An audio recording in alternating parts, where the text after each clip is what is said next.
Hola a todos, bienvenidos a un nuevo video de Te Cuento la Biblia.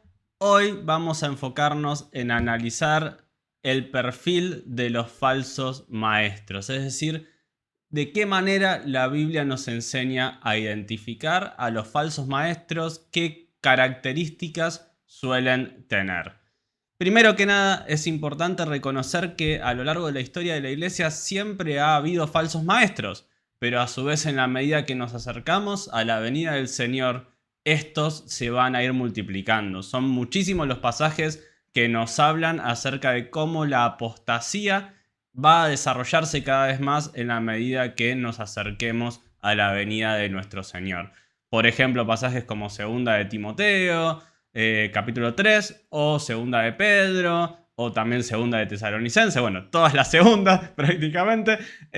Y también lo vemos en Mateo, en el Sermón del Monte de los Olivos. Jesús, ya antes de ser crucificado, en su último gran discurso, junto a sus discípulos, lo vemos afirmando que va a haber en los últimos tiempos personas que no solo van a ser falsos maestros, sino que incluso van a ser falsos cristos. Es decir, personas que van a afirmar ser el Mesías cuando en realidad evidentemente no lo son.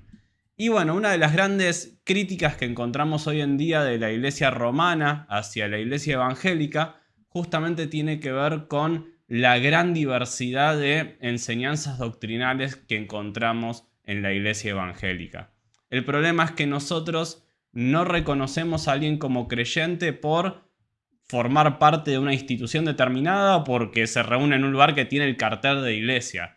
El tener un cartel de iglesia en el lugar donde te reunís no te hace ser iglesia verdadera. Los verdaderos creyentes son únicamente aquellos que fueron transformados por el Espíritu Santo y que viven conforme a la voluntad de Dios. Con errores, porque no es porque por ser cristianos ya somos perfectos, pero sí anhelando cada día ser más parecidos a nuestro Señor Jesús y crecer en Él.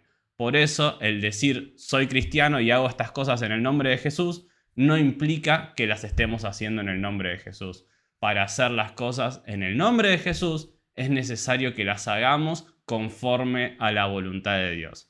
Vamos a leer en el Sermón del Monte, en Mateo 7, versículo 21. Dice así: no todo el que me dice Señor, Señor entrará en el reino de los cielos, sino aquel que hace la voluntad de mi Padre que está en los cielos. Muchos me dirán aquel día, Señor, Señor, ¿no profetizamos en tu nombre y en tu nombre echamos fuera demonios y en tu nombre hicimos milagros? Y entonces les declararé, nunca los conocí, apártanse de mí, hacedores de maldad. Es decir, acá Jesús nos deja bien en claro que no basta con hacer las cosas en su nombre. No se trata de decir, bueno, como yo hago las cosas en nombre de Jesús, pero hago cualquier cosa, entonces soy cristiano. No. El verdadero creyente, el verdadero cristiano conocido por Jesús, es aquel que hace la voluntad de Dios. Es aquel que sirve verdaderamente a sus propósitos. Por eso, todo lo que es el Evangelio de la Prosperidad y todas esas falsas declaraciones similares que se dan habitualmente en ciertos lugares con el cartel de iglesia, no necesariamente representan a Jesús. Aquellos que son verdaderos hijos de Dios son los que hacen la voluntad de Dios, los que transmiten su evangelio y los que centran sus vidas en glorificar al Padre. Todo lo demás, por más que sean cosas hechas en el nombre de Jesús o queriendo o pretendiendo ser siervos de Dios, en realidad no tienen nada que ver con Dios.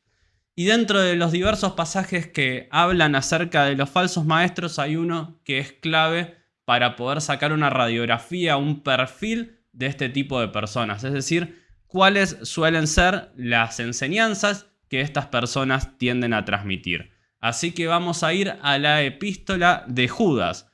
Judas, que quien escribe es el hermano del Señor Jesús, el hermano también de Santiago, el otro autor de la epístola que lleva su nombre. No es ninguno de los dos Judas que formaba parte de los 12 discípulos. Bueno, Judas Iscariote no podía ser porque murió ahí al poco tiempo de la muerte de Jesús. Y por otro lado tampoco es Judas Tadeo, porque Judas mismo afirma ser hermano de Jacobo y Jacobo era el hermano del Señor. Es decir, uno de los hijos que tuvo José con María después de haber tenido a Jesús. En total son 4 varones, Santiago el más grande, bueno, después de Jesús, ¿no? El más grande, luego Judas, luego Simón o José, no me acuerdo el nombre de estos dos últimos, pero bueno, tenemos a un Simón y a un José Jr. como los hermanos de Jesús, y además sabemos que tenía más de una hermana, porque se refiere a ellas en plural, pero bueno, no sabemos bien cuántas eran, ni tampoco tenemos sus nombres. Este Judas en su epístola, que es muy cortita porque en sí tiene un solo capítulo, lo que hace es darnos una radiografía de los falsos maestros. Vamos a leer a partir del versículo 8, dice: no obstante, de la misma manera, estos soñadores mancillan la carne, rechazan la autoridad y blasfeman de las potestades superiores. Pero cuando el ángel Miguel contendía con el diablo disputando con él el cuerpo de Moisés, no se atrevió a proferir juicio de maldición contra él, sino que dijo: el Señor te reprenda. Pero estos blasfeman de cuantas cosas no conocen y en las que por naturaleza conocen, se corrompen como animales irracionales. Acá, en primera instancia, encontramos 4 puntos principales que caracterizan a un falso maestro. Primero que nada, son soñadores. Es decir, es habitual que los falsos maestros basen su enseñanza, su doctrina, en algún tipo de revelación especial. Se le da mucha influencia a las revelaciones subjetivas. Es decir, yo tuve un sueño y bueno, más o menos me acuerdo que era algo así, no estoy muy seguro, pero bueno, creo que va por este lado. Algo totalmente subjetivo. Si bien es verdad que Dios puede hablar en sueños, si Dios te habla algo en sueños va a ser algo que esté alineado con su palabra. No es que de repente te va a decir, bueno, ahora escribí una nueva Biblia porque la que teníamos antes no sirve. Porque si ese es tu sueño, evidentemente ese sueño no viene de Dios. Así que una característica de los falsos maestros es que no se basan en la palabra, sino que se basan en revelaciones subjetivas que muchas veces tienen que ver con sueños, delirios o cosas que vienen de su imaginación. La predicación nunca está centrada en la Biblia. A lo sumo se usa algún versículo suelto de la Biblia con la finalidad de justificar lo que ellos quieren decir, pero nunca con la finalidad de exponer la palabra de Dios. Un siguiente punto es que mancillan la carne, es decir, dañan el cuerpo físico, dañan el cuerpo humano. Había muchas falsas doctrinas relacionadas a que el cuerpo era malo, por ende había que castigarlo para obtener algún tipo de nivel de santidad. Cuanto más castigo yo a mi cuerpo, más cerca estoy de Dios. Es algo que no tiene sentido. Jesús pagó el precio de nuestros pecados. Nosotros no tenemos que ser crucificados nosotros también para poder alcanzar salvación, sino que con su obra es suficiente. Del mismo modo, también este mancilla en la carne puede apuntar a llevar una vida de desenfreno. Hay muchos falsos maestros que justamente instigan al desenfreno, diciendo total, todos somos salvos igual, todos vamos a ir al cielo igual, así que no importa cómo vivas. Un tercer punto en estos versículos que leímos es que rechazan la autoridad. Algo típico de los falsos maestros es que nunca van a reconocer que se equivocaron en algo. No aceptan la corrección, no aceptan ningún tipo de idea contraria a la que ellos tienen. Y mucho menos aceptan una autoridad que esté por encima de ellos. En general, los falsos maestros, si ven a alguien que está creciendo mucho, van a tratar de sacárselo de encima de algún modo para que esa persona no llegue a oponérseles. Algo similar de esto vemos en Tercera de Juan, la tercera epístola de Juan. Había un hombre llamado Diótrefes, que bueno, Diótrefes estaba ahí haciendo algunos líos y no quería ni siquiera aceptar la corrección apostólica, es decir, no aceptaba ni siquiera que algunos de los apóstoles lo corrigieran, sino que él decía tener la razón. Esto es algo típico de los falsos maestros. Ellos siempre tienen la razón y todos los demás están equivocados. Por eso siempre digo que el pastor que yo quiero tener no es el pastor que sea perfecto y que nunca se equivoque, sino el pastor que sea capaz de reconocer sus errores, que tenga la humildad suficiente para decir, che, me equivoqué en esto, discúlpeme, no tendría que haber enseñado lo que enseñé. Y está bien que así sea porque incluso nuestros pastores están aprendiendo y están creciendo. No son perfectos, todavía no llegaron a la meta.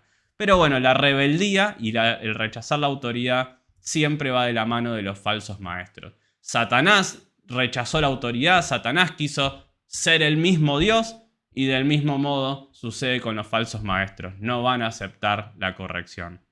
Luego tenemos que blasfeman contra las potestades superiores. Otro punto muy típico de los falsos maestros es que afirman tener dominio sobre Satanás y los demonios. Básicamente dicen, bueno, vení Satanás que te agarro en la esquina y te pisoteo todo, cuando en realidad el único que tiene autoridad sobre Satanás es Jesús mismo. Nosotros podemos expulsar un demonio, sí, pero en el nombre de Jesús, no por nuestra propia capacidad, no por nosotros mismos, sino en su nombre. El ser soberbios en cuanto a las cosas que no entendemos es una muestra de que no estamos siguiendo el evangelio verdadero.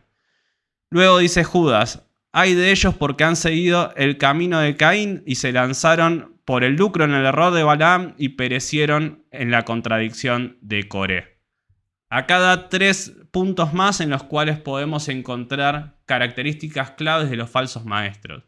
Primero, el camino de Caín. Caín se caracterizó por no mostrar amor hacia su hermano, sino que por envidia terminó matándolo. Eso es lo que hacen los falsos maestros. No aman a las personas verdaderamente, sino que buscan aprovecharse de ellas. Luego el error de Balaam. El error de Balaam tiene que ver con ir en contra de la obra de Dios por dinero. O sea, Balaam profetizó en contra del pueblo de Israel a cambio de dinero. Los falsos maestros siempre persiguen el rédito económico. Y luego la contradicción de Coré. Coré que decía en la época de Moisés, ahí en el desierto, que él tenía que ser el líder del pueblo de Israel y no Moisés. Es decir, en cierto modo quería servir a Dios sacando a la persona que Dios había puesto. Por eso es una contradicción la de Coré. Si Dios puso a alguien, respetá a la persona que Dios puso y no quieras ser vos el centro.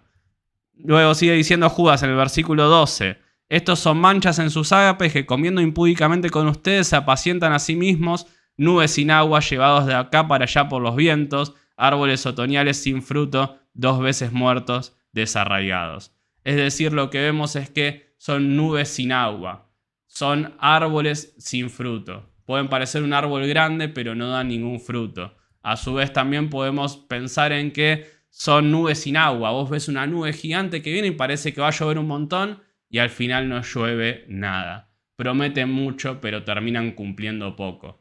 Nunca algo que no sea el evangelio va a saciar nuestra sed de conocer a Dios. Jesús es el agua de vida eterna. Solo Él puede saciar esa sed que tenemos de volver a relacionarnos con nuestro Creador. Por eso al final, aunque estos falsos maestros prometan mucho, vamos a acabar decepcionados si los seguimos, porque lo único que puede llenarnos es el evangelio. Así que espero que les haya servido. Cuéntenme ahí en los comentarios qué pasajes se les ocurren relacionados con los falsos maestros, que también nos dan distintas características de ellos para poder detectarlos. Y también ayúdenme suscribiéndose al canal, dejando su like para que más personas puedan llegar a este video. Y nos vemos en el próximo episodio de Te Cuento la Biblia.